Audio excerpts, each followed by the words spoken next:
Grit means determination, getting into the trenches and not being afraid to do the work yourself as a leader. That's what grit means to me.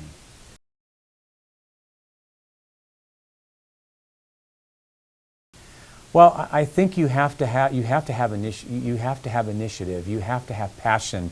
You have to have fire in your belly when you want to achieve something. And if you don't see yourself where you want to be, I don't think it's as easily attainable.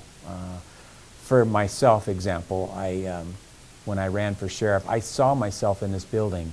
I saw myself driving a sheriff's vehicle.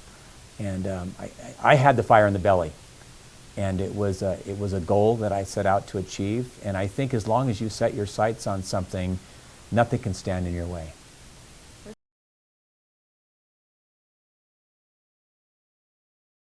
Well, I think when you put yourself into public office, or even into public service, so whether you're a line level deputy, trooper, police officer, once you don a uniform, and put yourself out there, you're subject to scrutiny at any given time. It's how you interact with somebody, how you drive, how you walk, how you conduct yourself.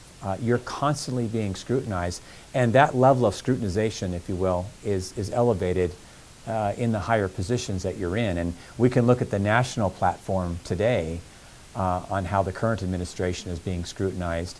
And I just think that you have to stay on task and stay committed to what your word is and what you stand for, and uphold the office that respective office that you serve in. And as long as you do that and don't deviate from your plan, not your plan, but your platform, you're always going to do the right thing.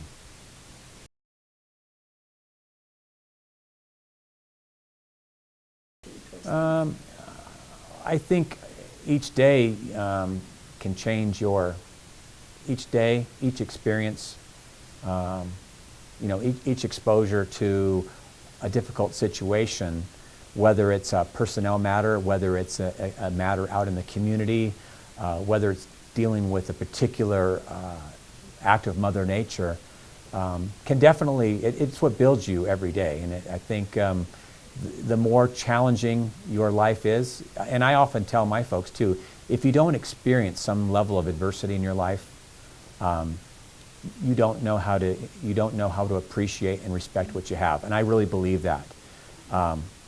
Everything I ever achieved was through hard work and dedication and perseverance. And most of what I have wasn't given to me, but I will also add, I didn't get here by myself.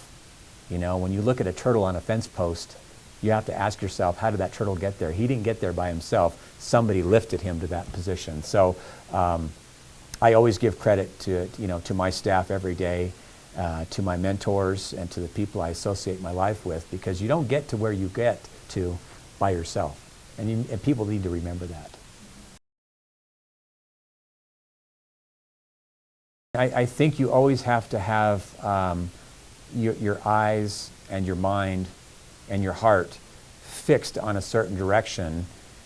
And yes, you hope that you get there. You hope that you fulfill those achievements and those goals. But I think people need to realize you're always going to have distractions. Whether it's personal issues with yourself, whether it's a health-related issue, whether it's a family-related event, a tragedy here, and that could be internal, or it could be a member of the community. Things happen all the time, and you just have to keep yourself into perspective with what's going on.